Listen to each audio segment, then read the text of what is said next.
ఆపండి, ఏమండి? మామయ్య మీరు లేండి. ఏంటమ్మా? ఈ మధ్యాహ్నంతోనే మా ఇంట్లో తినే వంత అయిపోయింది.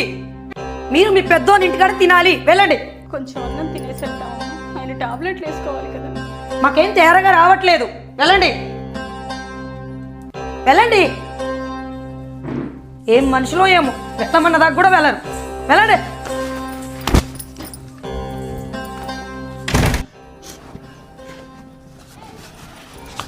కోడల్ని కొన్ని మంచి నీళ్ళు అడుగు, గొంతులకి ముద్దడ్డం పడింది. వాళ్ళ జీవితాలకి మనమే అడ్డు అనుకుంటున్న వాళ్ళు ఈ గొంతుల ముద్ద అడ్డం పడిందంటే మంచి నీళ్ళు ఇస్తారయ్యా వాళ్ళు. బయట ఎక్కడన్నా అడుగుతావు తప్పదండి.